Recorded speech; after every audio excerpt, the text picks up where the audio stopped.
diezmo o tu ofrenda, aquello que ha sido separado para Dios, ni tú ni yo tenemos el derecho de administrarlo a discreción como nosotros lo pensemos. No lo podemos hacer porque no es bíblico, así de sencillo.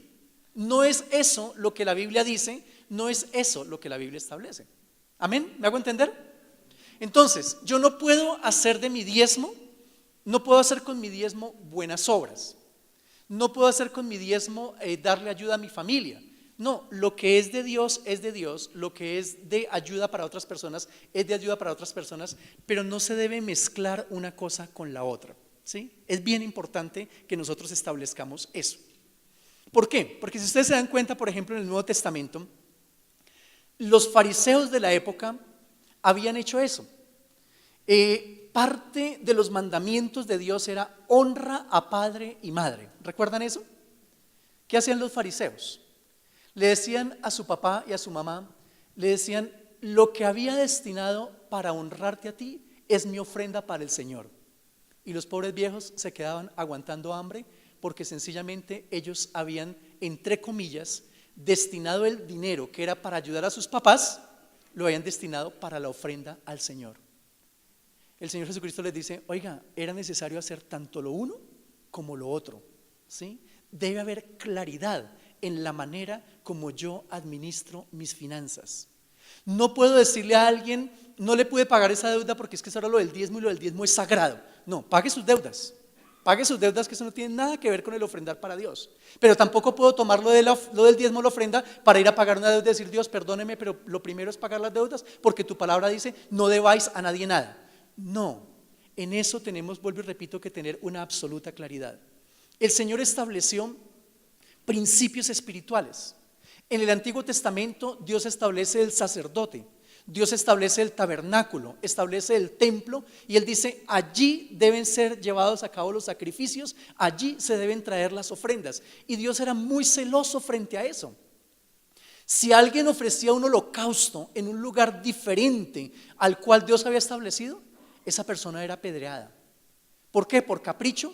No, porque Dios establece un orden y Él quiere que respetemos ese orden que Él establece.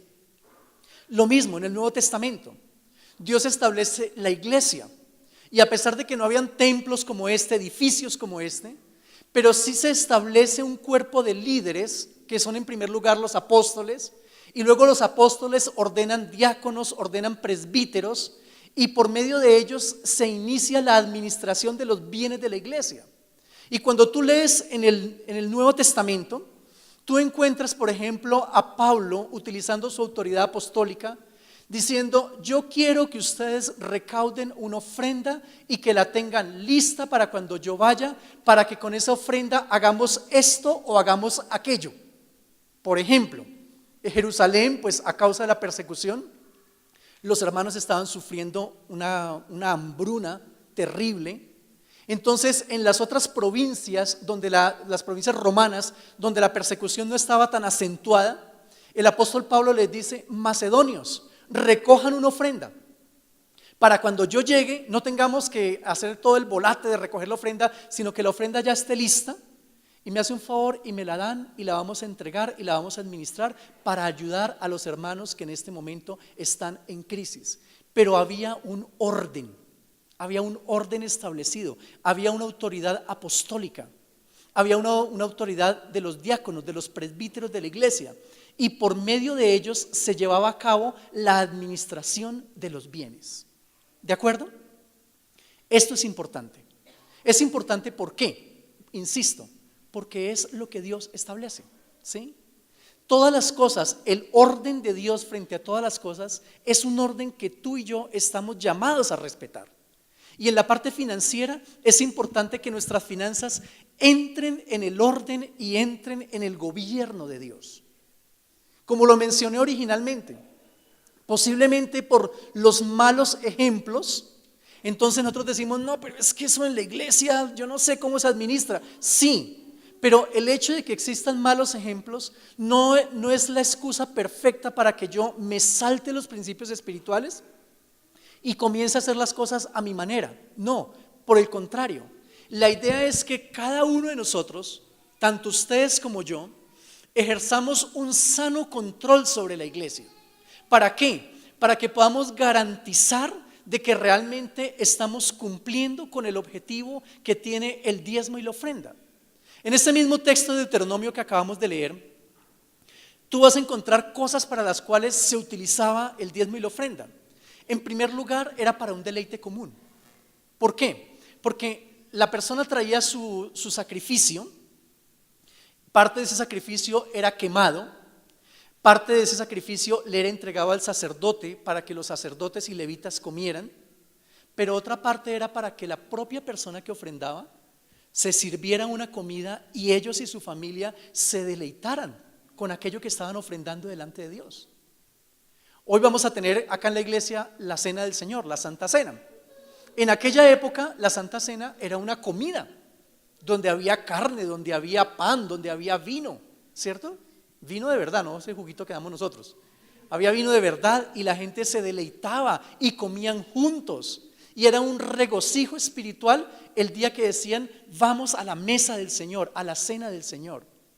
Y uno de los objetivos, vuelvo y repito, principales de los diezmos y las ofrendas era que las familias, el pueblo de Dios, se pudiera deleitar delante de Dios por medio de ofrendas y por medio de sacrificios.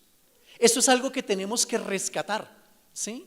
Es un momento de gozo, es un momento de alegría, es un momento en el cual todos como familia compartimos de aquellas cosas buenas que Dios nos ha dado a nosotros. La idea, por ejemplo, la aplicación de ese principio en este momento, pues no podemos, es muy difícil organizar una comida para todos. Eventualmente en el año en Navidad hacemos una comida para todos acá. Pero la idea es que sí podamos regocijarnos todos juntos. Si tú llegas a tu iglesia y encuentras que compramos un micrófono nuevo y ese micrófono mejora el sonido, nos vamos a deleitar juntos en el culto que realizamos para con Dios. Si tú llegas y encuentras tu templo limpio, recién pintado, arreglado, tú dices: qué chévere, porque mi diezmo y mi ofrenda están trayendo un bienestar para toda la comunidad. Amén. Además de eso, la palabra del Señor dice: no desampararás al levita, al extranjero, al huérfano y a la viuda. Es decir, el dinero que nosotros recaudamos de manera común debe ser un dinero que debe cumplir un propósito espiritual, pero al mismo tiempo también debe cumplir un propósito social. Y vuelvo e insisto, todos tenemos que vigilar que eso se esté haciendo. Como iglesia estamos sirviendo al huérfano y a la viuda. Como iglesia estamos sirviendo al extranjero. ¿De qué manera lo que yo estoy dando está cumpliendo con un propósito divino?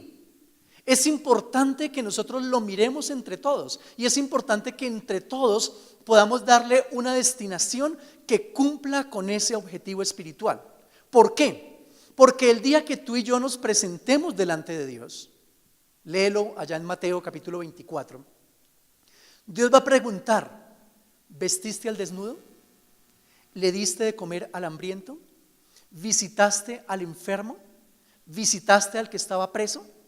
Dios te va a preguntar a ti y a mí y a nosotros como comunidad de manera personal acerca de si cumplimos con ese mandato. Yo he predicado sobre ese texto acá y yo les he hecho el énfasis de que en ese juicio que se va a hacer, es muy interesante para mí que el juicio no es un juicio moral, ¿cierto que no? No le voy a preguntar por qué pecados cometió o qué pecados dejó de cometer, porque se supone que las personas que están allí siendo juzgadas son personas que ya han sido salvas por la sangre de Cristo y sus pecados han sido cubiertos por el Señor. Pero lo que sí se le va a preguntar al cristiano es cómo utilizó el don, el regalo de la salvación. Cómo administró aquello que le fue confiado por Dios para administrar. Y si en esa administración usted cumplió con ese mandamiento divino. Nosotros como cristianos hemos hecho énfasis en la salvación por la fe, pero nos hemos olvidado de las buenas obras. Y las buenas obras en ningún momento están exentas del plan de salvación. Yo no puedo ser una persona espiritual si no soy una persona que está ayudando en las necesidades del más necesitado. El libro de Santiago, en la época de la Reforma, siglo XV, Pensaron en excluirlo del canon bíblico, porque el libro de Santiago, todo el libro habla de obras. Muéstrame tu fe sin tus obras y yo te mostraré mi fe por mis obras. Fue todo el discurso, fue el lema del apóstol Santiago al escribir ese libro. Es imposible que yo pueda evidenciar mi fe ante las demás personas si no hay obras que respalden esa fe. Es muy fácil vivir una vida pseudoespiritual cuando soy una persona totalmente indiferente, ¿sí? Es muy sencillo. No, yo soy una persona, yo no, lejos de mí la mentira, la fornicación, el adulterio, yo no tengo nada que ver con esas cosas, yo no me mezclo con eso. Genial. Pero además de eso, ¿qué estás haciendo? ¿A quién estás tú ayudando? ¿A quién estás tú sirviendo? ¿Tú realmente estás preocupado por el pobre, por el necesitado, por el que tiene hambre? ¿Realmente es algo que es un peso en tu corazón y es una responsabilidad como cristiano en tu vida?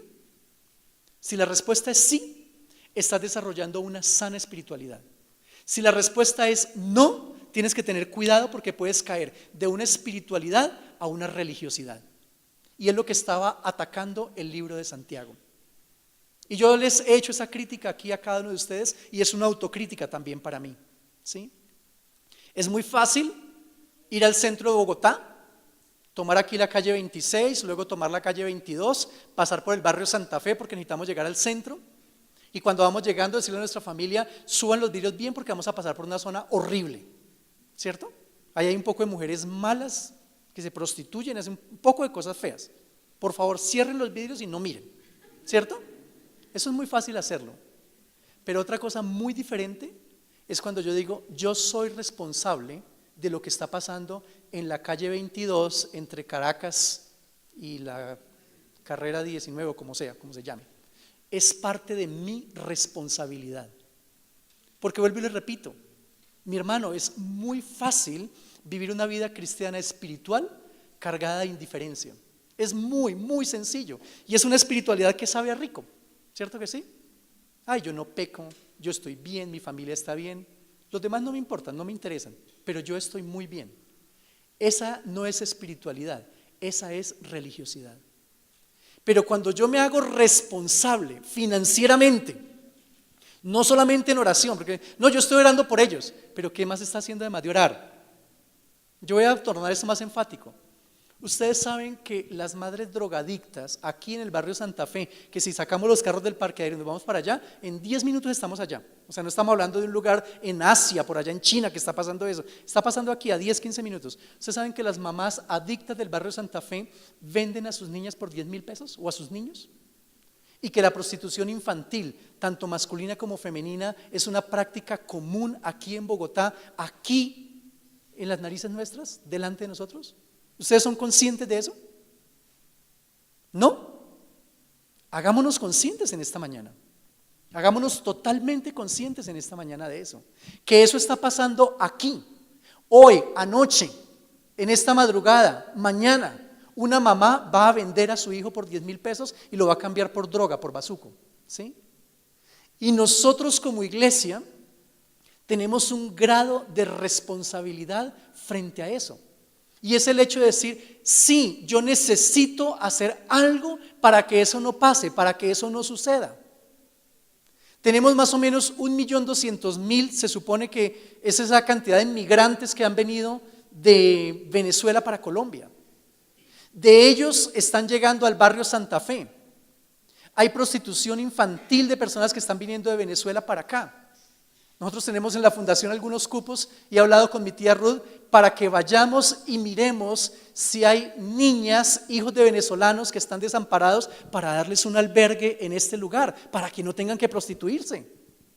Pero yo no hago eso de la fundación porque suena bonito, porque es una buena obra, no, es porque es bíblico, es porque hay que hacerlo, ¿sí? Eso no es algo de lo cual yo me pueda omitir o usted se pueda omitir.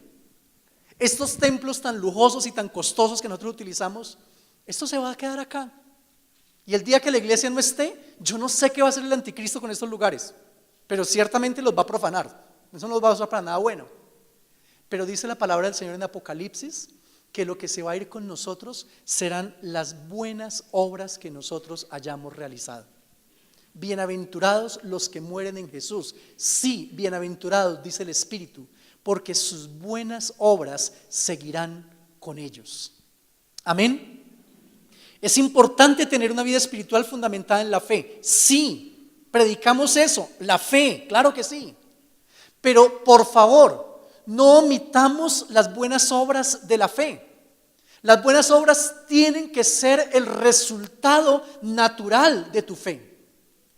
Y aplicado al tema financiero, significa que en este mes, en esta quincena, esta semana es quincena, ¿no?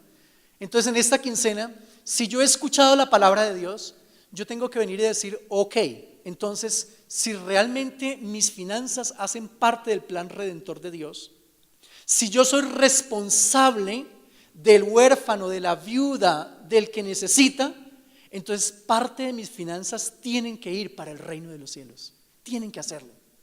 Si yo no lo hago, ya no es por desconocimiento, ya es una decisión personal que cada uno está tomando de decir, ¿sabes qué? Di lo que quieras, a mí no me interesa.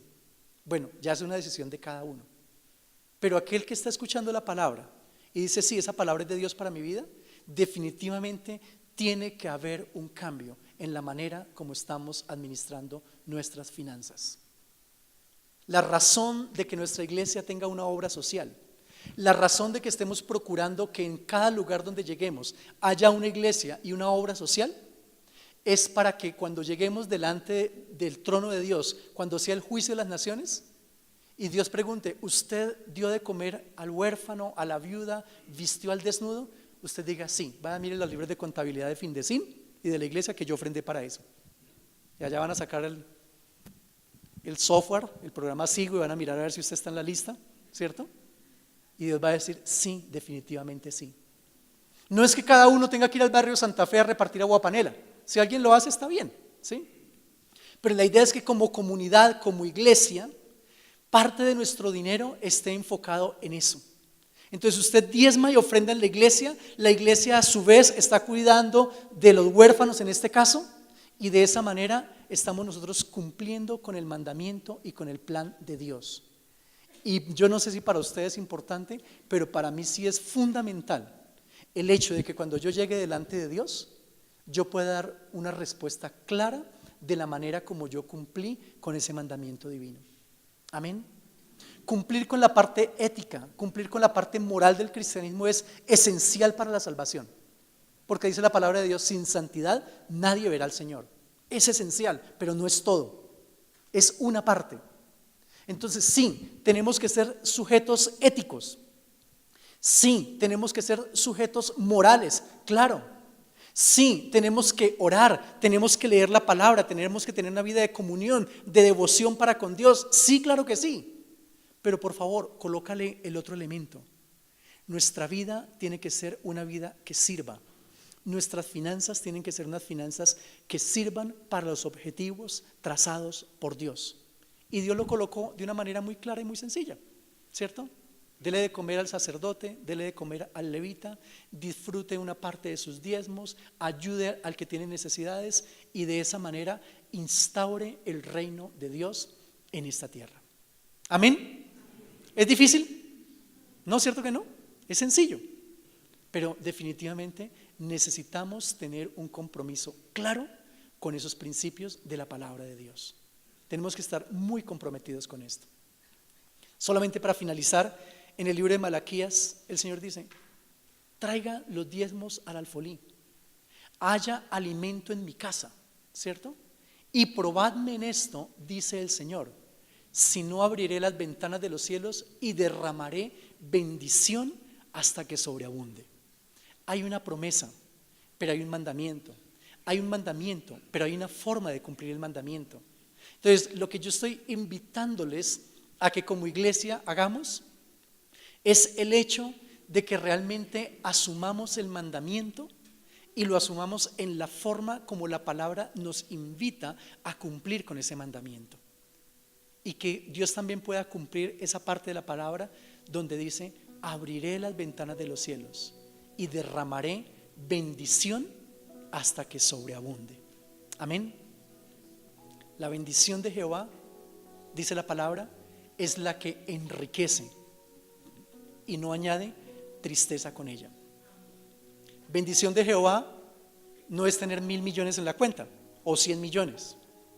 Bendición de Jehová es que realmente la buena mano de Dios esté sobre los 1.000 millones, sobre los 100 millones o sobre los 10.000 pesos que usted pueda tener en el bolsillo en esta mañana. Esa es la bendición de Jehová, el shalom de Dios. Asegúrate que lo que tú tienes, asegúrate que lo que tú haces realmente esté gozando de esa bendición de Dios. Separa la primera parte de lo que Dios te da, no la última. La primera parte de lo que Dios te da. Mira, esto le pertenece al Señor, esto es de Él. Esto no es para guardarlo, esto no es para hacer X o Y cosas con Él. Esta primera parte es de Dios y para Él va a ser. Y eso va a honrar a Dios en tu vida. La honra tiene que ver con eso.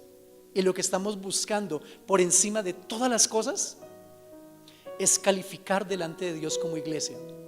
Y que Dios pueda mirarnos y decir, esa iglesia es una iglesia que me honra con su vida, con sus bienes, con todo lo que ellos son. Amén. Cada uno sabemos cómo estamos administrando, bien, mal, regular. Cada uno lo sabemos y cada uno lo conocemos. Lo importante en esta mañana es que por favor tú medites frente a lo que tú eres, frente a lo que tú estás haciendo. Medítalo y mira qué la palabra del Señor te está enseñando hoy.